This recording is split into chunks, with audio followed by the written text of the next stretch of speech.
"Miss, your face looks disgusting." The waitress froze in the middle of the diner.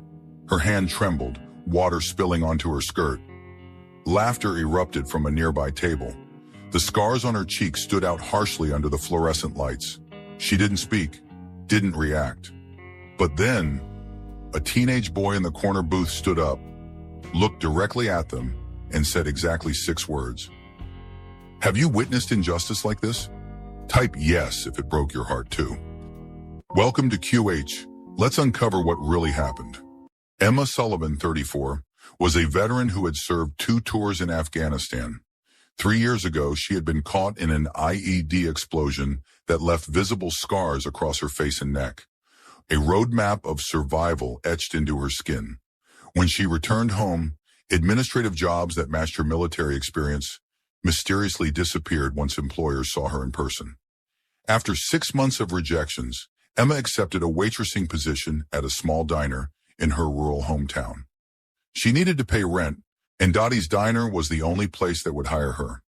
Each day, Emma worked diligently, never complaining, never mentioning her past. She learned to ignore the stares, the whispers, the way parents pulled their children closer when she approached their tables. On this particular Sunday morning, the diner was packed with the after-church crowd. Emma balanced 3 plates along her arm while carrying a pitcher of orange juice in her other hand. As she carefully set down a plate of pancakes, she heard the unmistakable hiss of whispered judgment. "Why would they hire someone who looks like that? Ruins my appetite completely." Emma turned away, maintaining her silence. The pitcher in her hand trembled slightly, causing ripples across the orange liquid surface. Dottie, the owner, witnessed the exchange from behind the counter. Instead of supporting her employee, she frowned at Emma as if she had somehow caused the disturbance by merely existing. A young child walking past with his mother pointed directly at Emma's face and asked loudly, "Mommy, what happened to that lady's face?" The mother yanked her son's arm, hurrying away without acknowledging Emma. "Don't stare," she scolded, loud enough for everyone to hear. "It's rude to look at people like that." Emma forced a smile, focusing on her breathing the way her therapist had taught her. In through the nose, count to 4. Out through the mouth, count to 6. The rhythm had gotten her through firefights in Kandahar. It could get her through Sunday brunch in Tennessee. "Order up for table 7, the cook called out. Emma collected the plates, adjusting her name tag that also displayed a tiny American flag pin, the only acknowledgement of her service she allowed herself at work. Most customers never noticed it. "Could we get some more coffee over here?" A man at table 5 waved impatiently, then visibly recoiled when he saw who would be serving him. Emma pretended not to notice. During a brief lull, she retreated to the bathroom, splashing cold water on her face. The mirror reflected back scars that medical procedures could only partially address. Pink, puckered skin that pulled at the corner of her right eye created a permanent dimple in her cheek. She had stopped seeing them years ago. Why couldn't others? When Emma returned to the dining room, she noticed a teenage boy at table 9 watching her intently. Unlike the others, he wasn't staring at her scars. He was looking directly into her eyes, his hand resting over his heart in a gesture she hadn't seen since leaving the military. "If you believe good people deserve to be remembered, stay here with us." Emma continued her shift, though the weight of judgment grew heavier with each passing minute.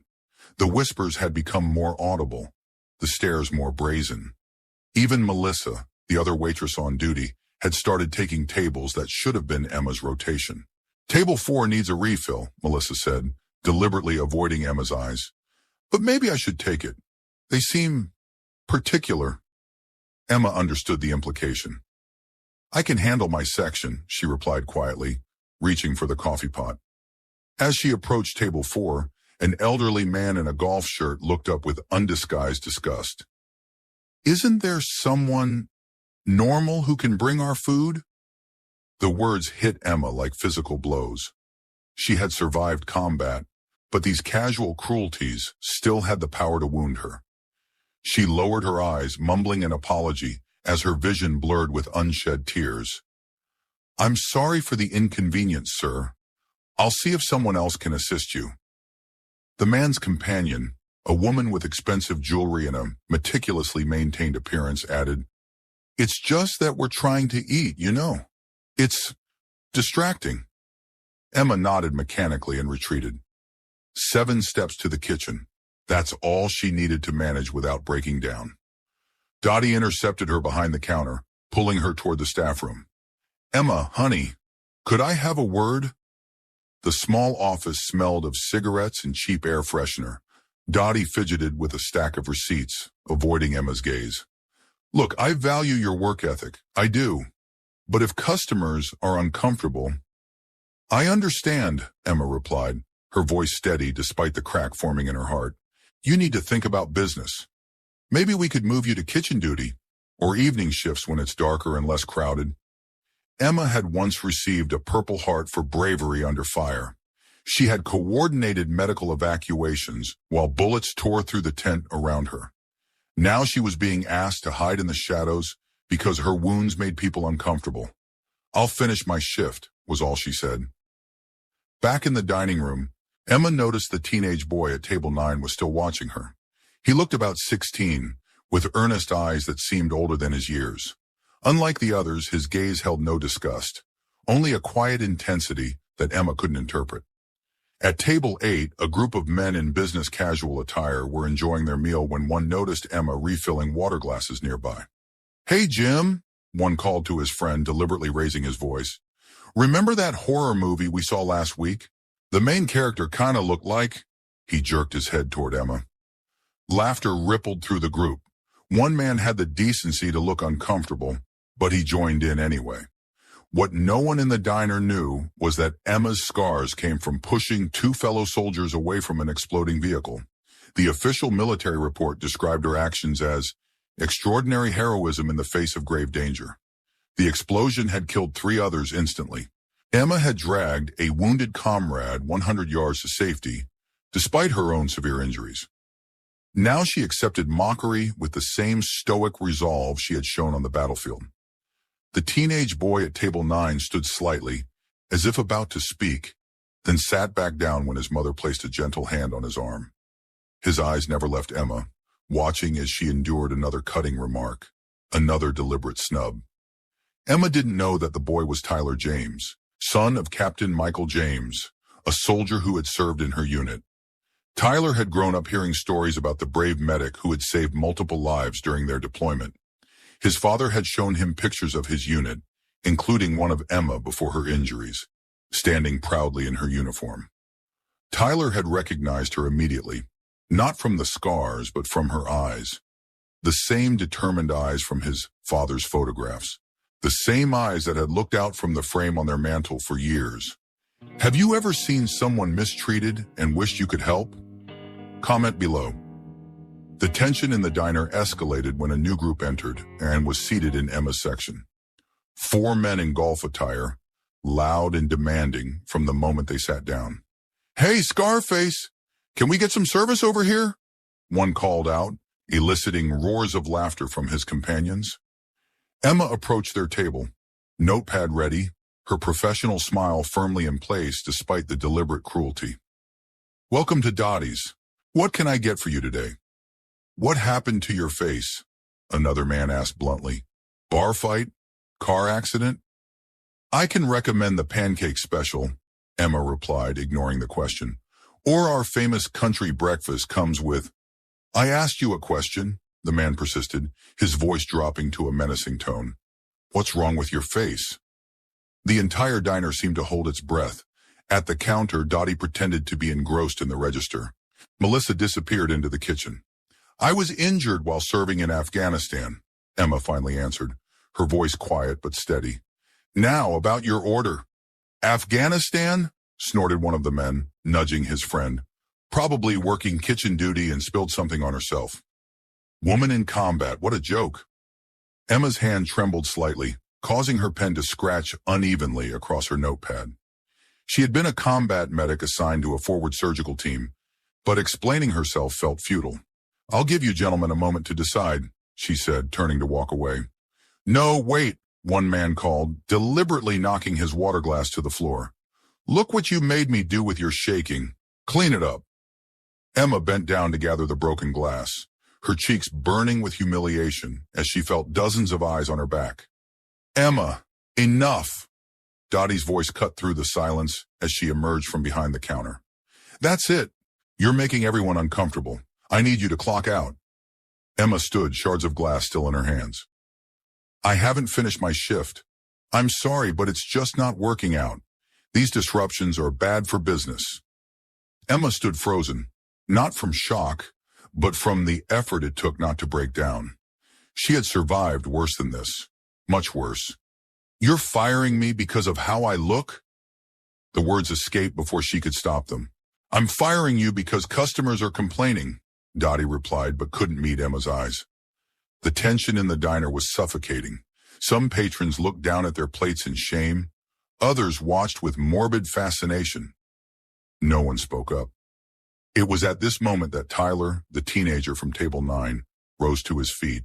He stepped away from his family's booth and walked to the center of the diner. His mother reached for him, whispering, Tyler, sit down. But he gently shook off her hand. Can I say something? He asked, his voice cracking slightly with adolescent uncertainty and emotion. The unusual interruption caused everyone to turn. The diner fell completely silent. Tyler looked directly at Emma, then turned to address the room of strangers. His voice grew stronger as he spoke 6 simple words. She saved my father's life twice. The statement hung in the air, powerful in its simplicity. Tyler pulled a worn photograph from his wallet. This is my dad, he said, displaying a picture of a soldier in combat fatigues, arm around a female medic. Emma before her scars. Captain Michael James, 10th Mountain Division, 2 Purple Hearts. He walked closer to Emma, respect evident in his posture. My dad told us how their convoy was ambushed, how Sergeant Sullivan, Emma, pulled him from a burning Humvee after the IED hit. Tyler's voice grew steadier as he continued. She carried him almost a football field length while under fire. She used her own body to shield him from a secondary explosion. Emma stood motionless, tears now flowing freely down her scarred face. Those scars you're all staring at? That's what courage looks like. An elderly man in the corner slowly stood, his movements deliberate. I served in Vietnam, he said, 48 years ago. I've been sitting here watching this happen, saying nothing. He turned to Emma and offered a formal salute. Ma'am, I apologize for my cowardice today. A woman at a nearby table wiped tears from her eyes. I'm so ashamed, she whispered. Even the men who had been mocking Emma seemed stunned into silence, their arrogance deflated by the teenager's simple testimony. Dottie approached Emma, her earlier authority replaced with visible remorse. Emma, I didn't know. I never asked. You never asked any of us, Tyler said, addressing the entire room. You just decided who she was by looking at her. One by one, people began to stand. First Tyler's family, then the elderly veteran, then others. A silent acknowledgement of their collective failure and a tribute to the woman they had judged so cruelly. The diner erupted in applause, not for good service or a special occasion, but because, for the first time, they truly saw the beauty in the scars they had previously scorned. Have you ever made the right choice when everyone else walked away? Your story matters too. Within a week, Dottie's Diner displayed a new sign in the window. Proudly serving veterans, all welcome here. Emma didn't stay long after that day. A representative from the Veterans Affairs Office contacted her, offering a position as communications coordinator for their outreach program. We need people who understand what it means to come home changed, they told her. On her last day at the diner, customers lined up to leave her tips and notes of appreciation. Some apologized directly, others couldn't meet her eyes, but their generosity spoke volumes. Dottie presented Emma with a framed painting. A local artist had created a portrait of Emma in her waitress uniform, but with an American flag as the background. So we never forget what service really looks like, Dottie said, her usual brusque manner softened by genuine remorse. Tyler and his family became regular visitors to the VA office where Emma worked. His father, Captain James, volunteered alongside Emma to help veterans struggling with their return to civilian life. 6 months later, Emma was invited to speak at the local high school's Veterans Day Assembly. As she approached the podium, she saw Tyler in the front row, standing at attention like a young soldier. When it was his turn to introduce her, he stood tall before his peers and said, "Heroes don't always wear uniforms. Sometimes they wear aprons and serve you breakfast. Sometimes they carry scars that tell stories of courage most of us will never understand." Emma touched the raised tissue along her jawline, a gesture that had once been self-conscious but now carried pride. She had stopped seeing her scars as disfigurements. They were proof that she had faced unimaginable danger and survived to help others. "Scars don't make us ugly," she began her speech. "They tell the story of a battle we survived, often so others could live." She paused, looking directly at Tyler. "And sometimes it takes just 6 words from a brave young person to make the whole world stop and listen." Across town, Dottie's Diner now featured a wall of honor, displaying photos of local veterans. At its center hung Emma's picture, with a small plaque that read, "Courage serves daily." Have you witnessed or experienced injustice like this? Share your story. It deserves to be heard too. Subscribe for more incredible stories so YouTube can remind you daily, doing what's right is never alone.